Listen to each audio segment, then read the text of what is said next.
bienvenue sur Plume à Papote.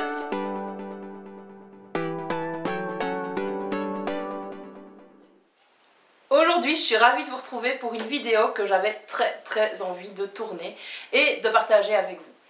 Parce que, comme vous le savez, j'adore les histoires et j'adore les personnages qui sont vraiment très bien construits et où on a vraiment une histoire qui peut être longue et avec des personnages qui évoluent au fil du temps, au fil du récit. J'adore ça. Mais les livres, comme vous le savez sans doute, ne sont pas les seuls endroits où on peut trouver des personnages bien travaillés, des récits épiques, fantastiques, magnifiques, enfin voilà quoi, tout ça. Non, ça ne se trouve pas que dans les livres, ça se trouve aussi dans les séries. Et je suis une amatrice de séries TV, mais à un point... En fait, j'ai pas assez de temps pour les regarder, c'est vraiment ça mon problème, mais bon, comme la plupart des personnes, j'imagine. Et la première série que j'adore pour le moment, c'est bien entendu Outlander. Alors, j'aime beaucoup le livre, mais j'ai une préférence pour la série. Voilà, je l'ai dit, je l'ai avoué. Outlander, donc si vous ne le savez pas, c'est l'histoire de Claire, qui, à la fin de la Seconde Guerre mondiale, va retrouver son mari pour une seconde lune de miel en Écosse, puisqu'ils ont été séparés par la guerre pendant 4 ans.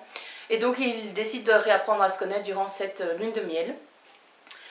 Le problème, c'est que Claire, en visitant l'Écosse, va passer à travers un menhir et se retrouver 200 ans en arrière dans l'histoire. Voilà, c'est ça l'histoire. Alors ne vous inquiétez pas, c'est le seul événement fantastique de la série comme pour le livre. Vous pouvez franchement vous plonger dans cette série si vous adorez les reconstitutions historiques, si vous aimez les séries qui sont parfois franches et un peu crues, puisqu'il y a du sexe, il y a de la violence, il y a aussi des intrigues politiques. Et je dois dire que par rapport à la reconstitution historique, cette série est franchement bien faite. Alors en plus de ça, les personnages sont absolument géniaux. Il y a beaucoup d'humour, ils sont vraiment bien construits, ils évoluent vraiment tout au long de la série, comme tout au long du livre, hein, bien entendu. Mais donc c'est vraiment une très bonne adaptation. Alors, autre chef-d'œuvre et autre chef-d'œuvre d'adaptation de livres, je vous parle de la série Sherlock. Alors Sherlock, c'est bien entendu une adaptation des romans de Sir Arthur Conan Doyle, de Sherlock Holmes, avec son héros Sherlock Holmes et John Watson. Mais cette série est un véritable bijou. Elle est arrivée sur le marché, je pense que c'était en 2011-2012. C'était un ovni à l'époque. Alors maintenant, quand je regarde la première saison, je me dis que ça vieillit un petit peu, point de vue de la technologie, point de vue des GSM qu'on peut voir dans la série. Mais pour le reste, c'est tellement bien. C'est vraiment excellent comme série. Point de vue des settings, enfin, le cadre est super. Bon, pour moi qui ai déjà été à Londres 3 fois, franchement, vous êtes à Londres en regardant cette série. Le personnage de Sherlock est absolument génialissime, tout comme celui de John Watson, et l'interprétation des acteurs de ces deux personnages me fait chavirer à chaque fois. Enfin, vous devez le voir parce que j'ai la patate en parlant, mais waouh, quelle interprétation quoi. Vraiment, c'est superbe, c'est divin. Et on a beau connaître Sherlock Holmes et on a beau avoir vu des interprétations de Sherlock Holmes au fur et à mesure des années, que ce soit en série, que ce soit en film, avoir lu les livres, moi je suis à chaque fois surprise et en fait je dois même regarder 2 fois les épisodes pour être sûre d'avoir bien compris tous les tenants et aboutissants, et ça me dérange pas de le regarder une 3e voire une 4e fois. Je m'éloigne un petit peu des livres et des adaptations en série pour vous parler d'une série que j'adore, mais j'adore, alors que normalement j'aurais pas dû aimer cette série, c'est Fargo. Alors Fargo, l'acteur principal dans la première saison, c'est aussi Martin Freeman qui joue également dans Sherlock. Et donc ce jeu d'acteur à nouveau est magnifique et sublime. Martin Freeman quoi, c'est un dieu, je trouve cet acteur, c'est un dieu. C'est un dieu. Il joue trop bien. La série Fargo, on est bien loin de Londres puisque le déroulement se passe aux États-Unis. Et on suit toute une série de meurtres, voilà, d'imbroglio et c'est subtil, c'est une ambiance et j'ai pas envie de vous résumer la série plus que ça en vous disant meurtre, Martin Freeman, parce que si vous en savez trop, ça va gâcher la série, voilà.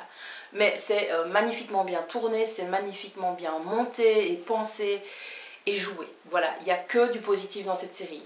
Alors après, si vous aimez pas le gore, si vous aimez pas voir des explosions ou des cadavres à tout va, c'est peut-être pas la série pour vous, mais sinon, foncez, n'attendez pas. Ah oui, et la saison 2 est aussi géniale. Bon, et j'en arrive enfin au joyau de mes séries pour le moment. Et le joyau de mes séries, c'est The Crown. Alors si vous n'avez pas à nouveau regardé cette série, mais foncez-y, qu'attendez-vous, vous avez raté votre vie. Moi qui adore la reine Elisabeth, c'était la série faite pour moi. J'ai eu un peu peur quand on a commencé à l'annoncer que ce soit une adaptation style Reign et que ça respectait pas vraiment l'histoire avec un grand H, mais je pense, j'ai pas été faire les vérifications d'usage, mais je pense que l'histoire est en effet bel et bien respectée, qu'il n'y a pas d'anachronisme ou d'erreur grossière là-dedans. Voilà, c'est une belle reconstitution du début du règne de la reine Elisabeth II d'Angleterre, forcément, et c'était il n'y a pas si longtemps que ça finalement, c'était au siècle dernier, mais moi qui ai vu cette reine depuis que je suis née, sans savoir exactement comment s'est passé son début de règne, ça m'a apporté tout plein d'informations. Ça me replonge aussi dans l'univers des années 50 où on se dit, ouais, purée, enfin fin 40, début des années 50 où on se dit purée, la place de la femme, merci bien quoi. Ce que j'adore en tout cas dans la série The Crown, outre les reconstitutions, outre les décors et les costumes, c'est bien entendu le jeu d'acteur qui est simple, mais alors criant de vérité. Dire, le moindre petit regard est filmé correctement, est mis en scène correctement. Il y a vraiment un partenariat entre les acteurs et je pense, pas le metteur en scène parce que c'est une série, mais et le montage, enfin tout le staff qui tourne autour des acteurs. Et ça vous fait ressentir mes 1000 émotions quoi. C'est absolument... Alors l'autre série que je vous conseille de regarder, et celle-là vous pouvez pas y échapper, si toutes celles dont j'ai parlé avant ne vous intéressent pas, vous devez regarder Sense8. On n'en parle pas assez de cette série, on n'en fait pas assez de promo. Et pourtant ça fait 1 an qu'elle est sortie. La 2e saison sortira le 5 mai sur Netflix. Et le 5 mai c'est vraiment trop loin. C'est vraiment trop loin, Netflix s'il vous plaît, sortez-moi un épisode avant. L'épisode spécial Noël n'était pas suffisant. Sense8 c'est... Bon alors je vous baratine avec Sense8 et vous êtes sûrement en train de vous demander mais ça parle de quoi ce truc? Dis-le nous, est-ce que tu vas nous le dire, oui ou non? Oui ça vient. Alors Sense8... la première scène s'ouvre sur une femme blonde avec une robe blanche un petit peu dépenaillée et on voit qu'elle est cernée et qu'elle va pas bien du tout. Et ça se passe dans une église et la dame repose sur un simple matelas. Et là vous vous dites, ouh, ça commence avec une junkie. Et là en fait vous essayez de comprendre pendant les 5 premières minutes si ce que vous voyez est dans l'esprit de la junkie ou si ça se passe réellement. C'est totalement déstabilisant. Il y a des personnages qui apparaissent, qui disparaissent, qui sont là, qui sont pas là. Mais enfin, vous essayez de comprendre, vous essayez de faire sens et vous n'y arrivez pas. Et vous dites si c'est comme ça pendant toute la série, ça va pas le faire du tout. Surtout s'il y a des camés à tout bout de champ. Enfin, voilà, moi c'est pas trop ce que j'ai envie de voir. Et donc la première fois que j'ai regardé Sense8, je me suis dit si c'est un truc à nouveau genre Breaking Bad, ça me tente pas trop. J'ai persévéré au-delà de ces 5 premières minutes et j'ai bien fait. Mais vraiment bien fait parce qu'en fait Sense8 ça parle pas du tout de drogue, ça parle pas du tout de ça. Ça parle en fait d'amour avec un grand A je trouve et ça parle de différence et de diversité avec un grand D. Et on n'en a pas assez dans notre quotidien je trouve de diversité ou d'amour. Voilà, cette série est magnifique, elle est sublime. Imaginez-vous 8 individus qui sont nés à des endroits différents mais au même moment, à la même heure et qui ont partagé leur premier souffle au même instant. Et ces personnes sont liées. Ces 8 individus sont en fait interconnectés et peuvent se rendre visite via leur esprit. Et ce qui est absolument génialissime, c'est ces passages où, par exemple, Nomi, qui est aux États-Unis, a besoin de la compétence de Capheus, puisque lui sait conduire, mais pas elle. Et vous vous retrouvez avec une course-poursuite dans les rues de San Francisco, ou Los Angeles, je sais plus. San Francisco, où Nomi conduit, mais elle ne sait pas conduire, cette fille. Et donc c'est Capheus qui conduit. Enfin, c'est dingue, c'est absolument dingue, c'est fluide. Et cette alternance de personnages constamment, c'est une prouesse technique, mais absolument génialissime, parce que vous vous en rendez pas compte, vous. Tout est fluide, tout est vraiment bien tourné. Mais j'imagine que sur le terrain, au moment de filmer, ça doit être un casse-tête à réaliser.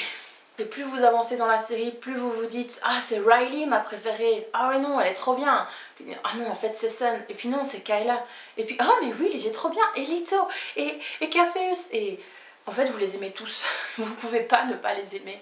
Tellement la série montre des facettes absolument adorables. Mais pas que ça. C'est des personnes qui sont courageuses, c'est des personnes qui osent aimer, qui osent affronter l'adversité. Et voilà. Alors c'est une série de science-fiction, mais ne vous fiez pas à ça, ne vous arrêtez pas au mot science-fiction. Franchement, je pense que c'est une série pour tout le monde. Enfin, à partir d'un certain âge, hein, parce qu'il y a quand même des scènes un peu crues. Mais vous ne serez pas déçus, c'est un concept absolument génialissime. Et je pense que ça va nous réserver de très très bonnes surprises dans la saison 2. Et sinon, je finis par une série que j'ai regardée tout cet hiver, mais qui est vraiment un classique. Je vous apprends rien avec cette série. J'ai regardé Gilmore Girls parce que je savais que Netflix allait sortir A Year in the Life, donc une espèce de suite, un diptyque, on va dire ça comme ça, à la série d'origine. Et j'ai bien fait de reprendre la série depuis le début, mais vraiment bien fait. Parce que au moment où les épisodes sortaient, où la série était en cours de tournage, où en fait je la regardais pas du tout. Peut-être parce qu'elle passait en français sur Club RTL, voilà, et je viens pas d'une famille où on est très télévision et très à suivre des séries, ou en tout cas pas quand j'étais adolescente. Donc voilà, je suis passée à côté de Gilmore Girls. Et pourtant, il y a tellement de choses dans cette série. J'adore la relation entre Lorelai et sa fille, Rory. J'adore Luke. Franchement, pendant ces 3 mois où j'ai regardé la série, où je me suis refait toutes les saisons, je me suis dit mais je veux trop un Diner, je veux trop un Luke, je le veux pour moi. Alors il n'y a rien à résumer en fait dans cette série. Vous avez une mère, Lorelai, sa fille, Rory. Et voilà. Mais c'est tellement bon. C'est tellement bon. Et c'est tellement criant de vérité également les relations qu'elles peuvent avoir entre elles, ou avec les grands-parents, ou avec les personnes de leur village. Voilà, j'ai vraiment adoré regarder cette série. Et j'ai enchaîné donc avec A Year in the Life, et on retrouve mais exactement ce je ne sais quoi qui fait que Gilmore Girls est Gilmore Girls. Regardez-la surtout si vous êtes un petit peu nostalgique des années 90 ou début des années 2000. Moi, le fait de la regarder maintenant, cette série, je me suis rappelé, vous savez, ces premiers téléphones portables, ces premiers GSM qui étaient des briques, ou ces premiers GSM qu'on pouvait déployer là comme ça pour envoyer des SMS. Moi, je me souviens, j'avais des amis qui avaient ce GSM, c'était mon rêve d'en avoir un comme ça. Maintenant, tu m'en donnerais un, je dirais, mais va te faire voir, quoi. Que veux-tu que je fasse de ce truc? Mais non, c'était trop bon à revoir. Bon, et à nouveau, c'est une série avec des personnages qui se construisent, donc il n'y a pas grand chose point de vue de l'histoire, c'est surtout les personnages qui sont intéressants, qui sont vraiment bien construits. Et franchement, pour avoir tout regardé l'un à la suite de l'autre, les épisodes l'un à la suite de l'autre, j'ai pas trouvé une seule fois une incohérence. Il n'y a pas une seule fois où je me suis dit enfin la réaction de ce personnage est totalement démesurée ou inappropriée. Non, tout est vraiment bien construit et ça c'est chapeau parce que faire ça sur 8 saisons, ne jamais se tromper dans la réaction des personnages, c'est quand même vachement bien fait. Voilà, la vidéo est terminée et j'espère que cette petite incursion dans le monde de mes séries vous aura plu. Comme vous l'avez sans doute remarqué, vous n'avez probablement découvert aucune série puisque je regarde surtout des séries mainstream, des choses dont on parle un petit peu partout. Donc voilà, c'était pas le but de vous faire découvrir quelque chose, mais plutôt de pouvoir interagir avec vous sur ces séries. Parce que c'est parfois un petit peu difficile d'aborder les gens et de dire « Ah, j'adore cette série !» Enfin, on a l'impression d'être un petit peu un geek parmi des gens normaux, hein, disons-le franchement. Et voilà, c'est pas toujours simple. Donc j'aimerais bien pouvoir échanger avec vous là-dessus. Dites-moi un petit peu dans les commentaires ou par message privé, vous, quelles sont vos séries préférées, chouchou, chéries et que vous adorez de tout votre cœur. Dites-le moi. Bon, après m'être totalement humiliée dans cette vidéo, je vous dis à bientôt et à la semaine prochaine. Bye bye!